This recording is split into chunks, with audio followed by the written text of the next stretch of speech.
बिस्मिल्लाहिर्रहमानिर्रहीम। नाज़रीन, hit story के साथ मैं हूं शमशाद मागट। स्टूडियो में मेरे साथ मौजूद हैं जनाब डॉक्टर गुलाम सरवर संधू साहब। नाज़रीन, सीडीए से मुतल्लक बड़ा इशू है कि पार्क रोड का ठेका है, वहाँ पे ट्रैफिक जाम रहती है। हत्ता कि आईजी साहब को आज खुद वहाँ पे जाना पड़ गया। मालूम हुआ कि एसएसपी ट्रैफिक जो है सरफराज विर्क साहब बड़े होनहार और मुतहर्रिक ऑफिसर हैं, लेकिन वो चूँकि भर्तियों में मसरूफ़ थे, इंटरव्यू ले रहे थे, रनिंग टेस्ट था आज कांस्टेबलान का जो फाकी पुलिस में भर्ती होना चाहते थे, इसलिए वो उधर मसरूफ़ थे। तो आईजी साहब को खुद जाके बतौर ट्रैफिक सार्जेंट के जिम्मेदारियाँ अदा करनी पड़ी। और ये अच्छी बात भी है कि पुलिस का कैप्टन जो है वो खुद मैदान में उतरा। लेकिन क्या आईजी साहब को खुद वहाँ पे रोज़ जाना पड़ेगा? एक तो इस पर हम बात करेंगे, और दूसरा अहम इशू ये है कि ये ठेका जिस ठेकेदार को दिया गया ये इतना लंबा क्यों हुआ, फिर अब ठेके इनका सीडीए के साथ क्यों फटा हुआ, और फिर इन्वायरमेंट वाले जो हैं वो कहाँ हैं, क्योंकि इसका जो मलबा है वो जंगलात में डाला गया है। इस पर भी बात करेंगे और आखिर में हम बात करेंगे सीडीए की कंटीन जिसके ऊपर सारे इल्ज़ामात का जो है मलबा डाल दिया गया। होंगे वो सच इल्ज़ामात, लेकिन पहले किसी ने चेक ही नहीं किया। चेक किया तो अब कहते हैं कि जनाब वहाँ पे ये गंदगी भी थी, वो गंदगी भी थी, हशरातुल अर्ज़ भी थे जनाब अली, और पता नहीं क्या क्या था। इस पर भी हम बात करेंगे। लेकिन पहले ये जो पार्क रोड का ठेका है जहाँ पे आज आईजी साहब जो हैं बतौर ट्रैफिक कांस्टेबल या कह ले बतौर सार्जेंट जिम्मेदारियाँ अदा करते रहे हैं, उस पर हम बात करते हैं। अस्सलाम वालेकुम जनाब संधू साहब। वालेकुम सलाम जी मांगड़ साहब। संधू साहब, पार्क रोड का ये जो सड़क है इसको खुला करने के लिए, जिसको आपको राइट ऑफ वे का नाम भी देते हैं, और हम के और काफ़ी अरसा से इसके ऊपर बात भी करते चले आ रहे हैं, आज इतनी ट्रैफिक जाम हुई कि हमारे दोस्त हैं उन्होंने ये स्टोरी अपने अखबार में ब्रेक करी। उसके बाद ये दौड़ें लगी हैं और उसके ऊपर प्राइम मिनिस्टर ने एक्शन लिया, वज़ीर दाखिला ने एक्शन लिया। तो वहाँ पे रोज़ाना लोगों का 2-2, 3-3 घंटे जो है वो ट्रैफिक जाम रहती थी। तो आईजी साहब फिर वहाँ पे खुद पहुँच गए। लेकिन क्या आईजी साहब को वहाँ पे खुद जाएंगे? तो ये मसला किस तरह हल होगा संधू साहब? बिल्कुल। इसको पहले हम 3 सेंटेंस में इसका आगाज करते हैं। सही। पहली तो बात दाद देनी चाहिए उस मास्टर प्लानर को जिसने ये मास्टर प्लान बनाया इस्लामाबाद का। और पार्क रोड में जब कंस्ट्रक्शन अलाउड भी नहीं थी, इवन पार्क रोड के अलॉन्ग जोन 4 में, उस वक्त उसने इसका राइट ऑफ वे 600 फुट रखा।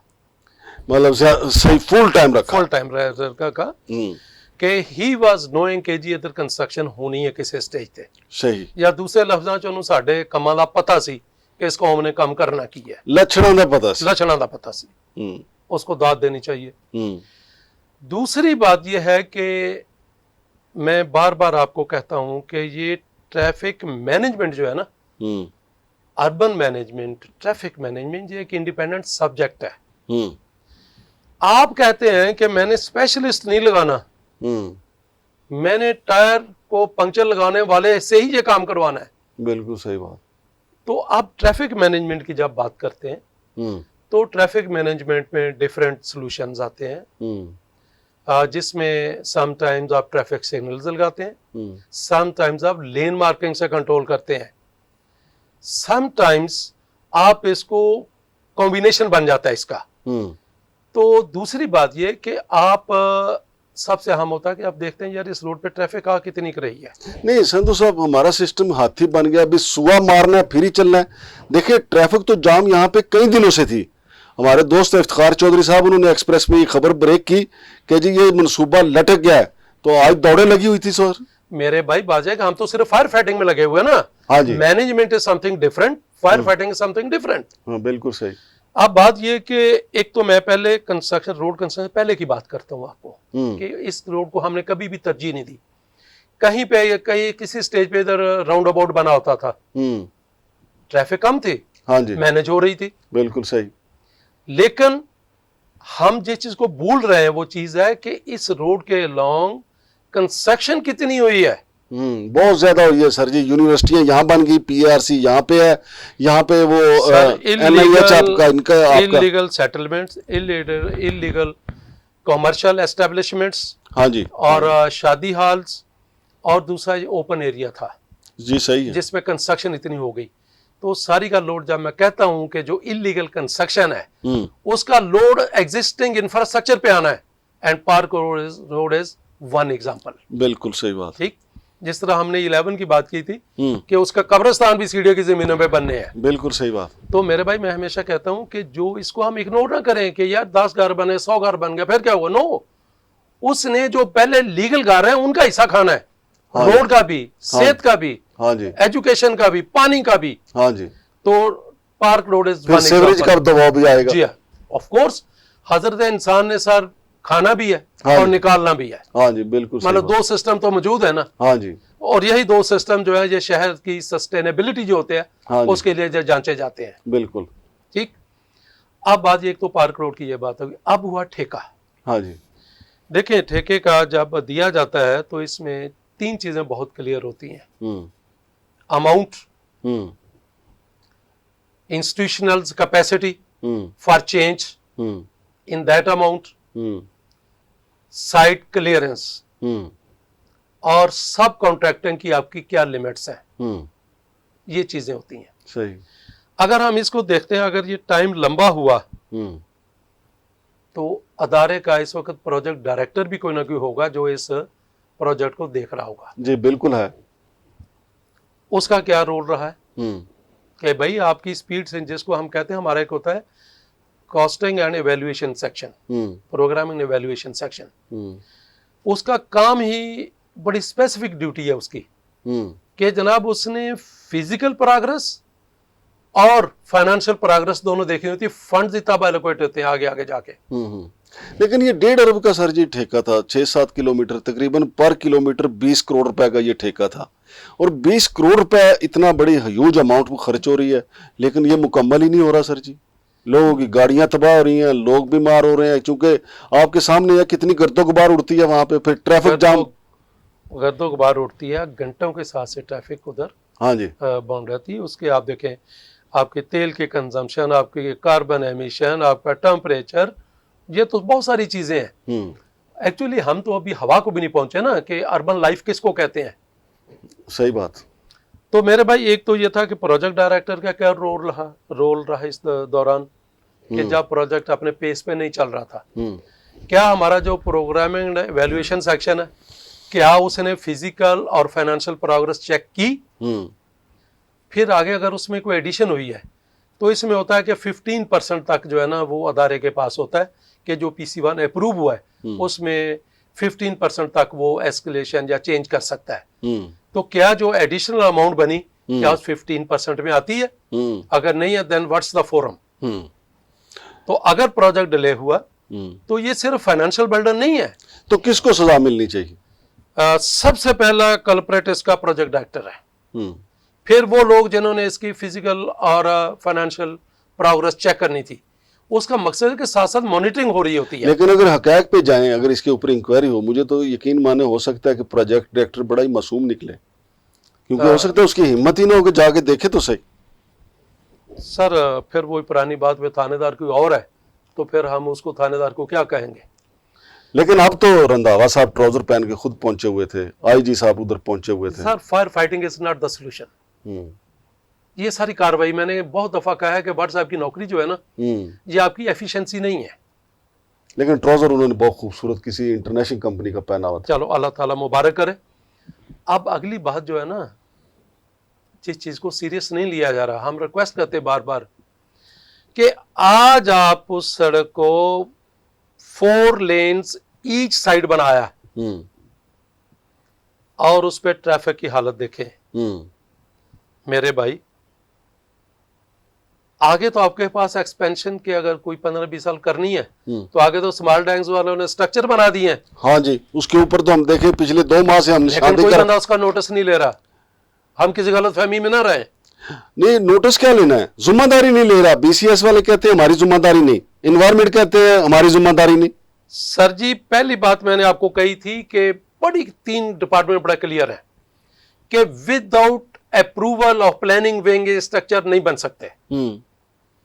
ICT जोनिंग रेगुलेशन की बात मैं करता हूं। फिर मैंने बात की थी कि जो इस्लामाबाद वाइल्ड लाइफ का हमने कहा था, हाँ जी, कि उसके अंदर क्लियर लिखा हुआ है कि 2 kilometre around Rawal lake highest level आपका एनवायरमेंटली सेंसिटिव एरिया है। हाँ जी, नहीं बन सकता। इसमें कंस्ट्रक्शन नहीं हो सकती। तीसरा कानून है कि बिल्डिंग बाय लॉज है सीडीए के, जो building and residential sector zoning regulation, उसमें लिखा हुआ है कि कोई प्लानिंग की कोई बिल्डिंग जो है वो without approval of building plans नहीं बन सकती। बिल्डिंग कंट्रोल कैसे कहता है, हमारी जिम्मेदारी नहीं। फिर सबसे ज्यादा एनवायरमेंट के भाई क्या ये परमिशन से बन रही, और उसमें मजे वाली बात कि उसको तो मेन सड़क से रास्ता दिया हुआ एनवायरमेंट ने, किसी बंदे ने एक्सेस लेनी उसकी जान निकाल लेते हैं ये। तो इन स्ट्रक्चर्स को बड़ा सीरियस लेना चाहिए, ये फ्यूचर प्रॉब्लम है। जब आप सस्टेनेबल सिटी की बात करते हैं ना, उसमें कि आने वाली जो आपकी जनरेशंस हैं उनको क्या फेस करना पड़ेगा, हमें वो चीज इस वक्त हल करनी है ताकि उनको ना सैक्रिफाइस करना पड़े। तो हम तो अपनी आंखों के सामने स्ट्रक्चर्स बनवा रहे हैं राइट ऑफ वे में।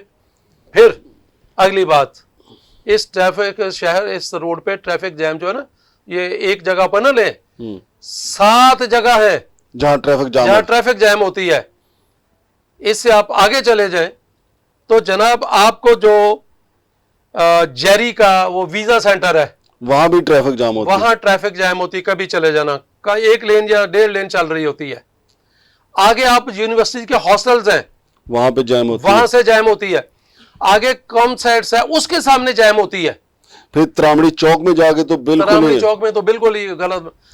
तो मेरे भाई आपने देखना है कि जो इलीगल कंस्ट्रक्शन हुई है, नहीं, लेकिन मेरा संधू साहब आपसे ये सवाल है कि जब ये इसका ठेका दिया गया इस रोड का, इसको तोसी का, तो ठेकेदार ने आगे इसका जो मलबा था उसका सब लेट कर दिया डंपर माफिया को। बिल्कुल ठीक अब उन्होंने ये जो मलबा है दूर दराज जाके फेंकना था, उन्होंने करीबी जंगल में फेंक दिया, दरख्तों पे फेंक दिया, बेड़ा गर्क कर दिया जंगलात का उन्होंने। सर ये पॉइंट आपको याद होगा, हमने रेस किया था कि जनाब जो डेब्रीज है इसको फेंकने का कोई इंतजाम किया जाए। अब इंतजाम यह है कि वो जो पठान ठेकेदार है ना जी, उसका सीधा सीधा होता है कि मैं जानू मेरा काम जाने। हाँ जी, उसको काम ही इसलिए मिलता है। तो मेरे भाई उसने डिप्रेशंस में, जंगल में, नालों के राइट ऑफ वे में फेंका होगा, जो जहां अवेलेबल होगा। हाँ जी, दूर नहीं गया, वो दूर जा ही नहीं सकता वो।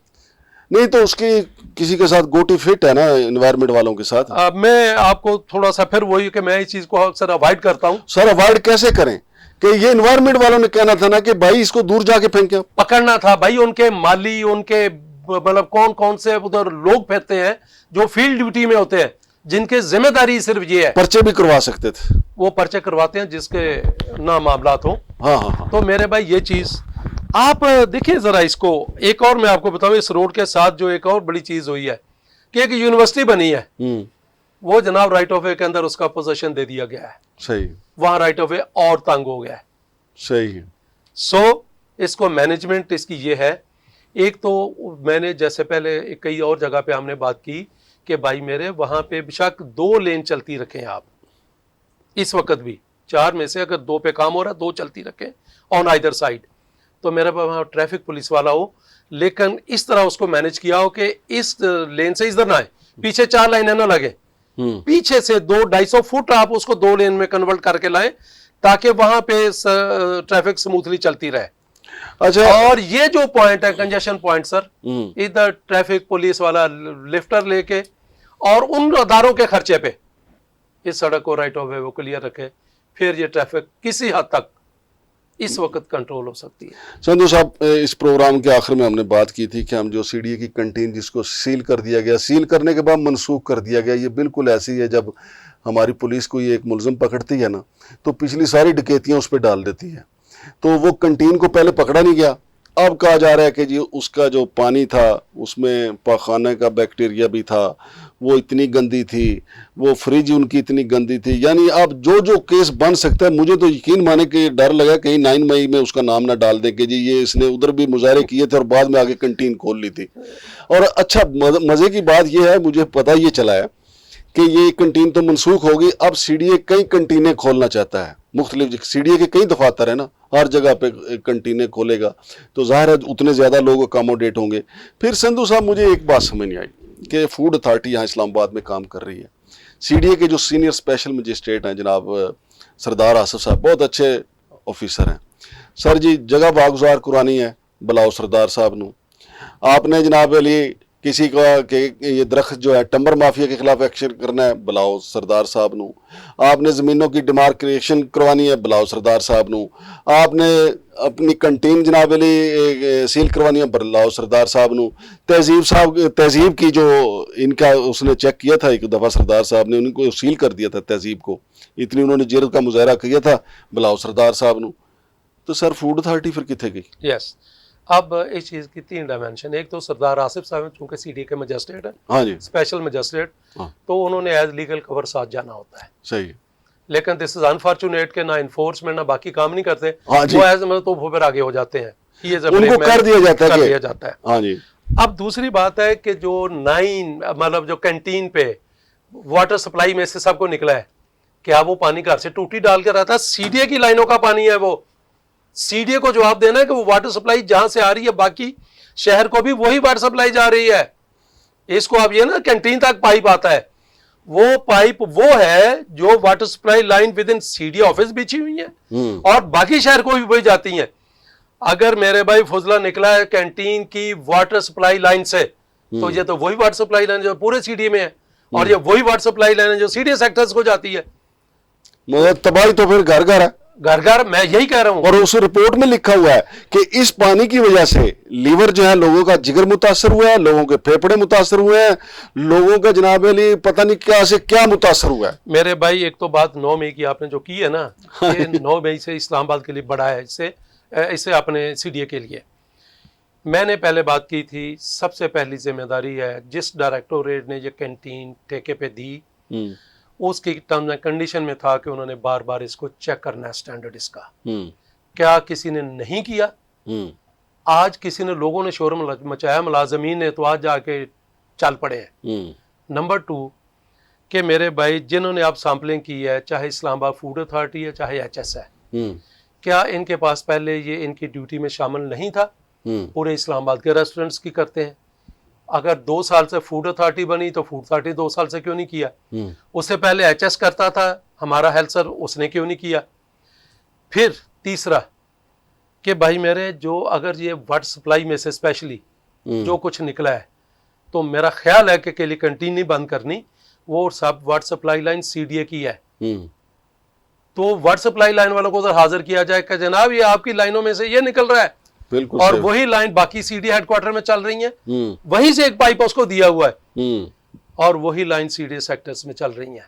तो ये बहुत सीरियस इशू है। बहुत शुक्रिया जनाब संधू साहब। तो नाजरीन ये सूरत हाल है। अब सीडीए की कंटीन के बाद सीडीए हॉस्पिटल की जो कंटीन है उसके ऊपर भी 3 रुकनी कमेटी बना दी गई है। हम भीड़ चाल का शिकार है ना कि एक काम हुआ है तो चले बाकी भी होना चाहिए, ये पहले भी होना चाहिए, अब हुआ है चले देर आए दुरुस्त आए, लेकिन जो संधू साहब कह रहे हैं कि ये पहले होना चाहिए, ये महीने में 2 दफ़ा चेक होना चाहिए। और सिर्फ ये नहीं कि सीडीए की कंटीन, हर मिनिस्ट्री की अपनी कंटीन है, कैबिनेट डिवीजन की अपनी कंटीन है, इंफॉर्मेशन मिनिस्ट्री की अपनी कंटीन है, जहाँ जहाँ कंटीन है उसका सारा का सारा जो है हमारी फूड अथॉरिटी को या सीनियर स्पेशल मजिस्ट्रेट सरदार आसिफ साहब जिनके बारे में मैं कहता हूँ, चूँकि वो ऐसे वर्कर हैं, वो छुट्टी नहीं करते, इसलिए जो मसला हो जो काम हो बुलाओ सरदार साहब को। तो सरदार साहब को भेज दिया करें कि जनाब जाओ जी सरदार साहब, कब्जा आपने लेना है तब भी सरदार साहब, कंटीनें चेक कर ली हैं तब भी सरदार साहब। तो नाज़रीन बड़ा हसास मौजू है ये जो जनाब संधू साहब ने कहा है कि वही लाइनें जो हैं हमारे घरों तक आ रही हैं, सीडीए के सेक्टरों में जा रही हैं, तो फिर उन लोगों का क्या बनेगा? सीडीए ऑफिस में जा रही है तो फिर लोगों का क्या बनेगा? शमशाद मांगट और जनाब डॉक्टर गुलाम सरवर संधू साहब को इजाज़त दीजिए। अल्लाह हाफिज़।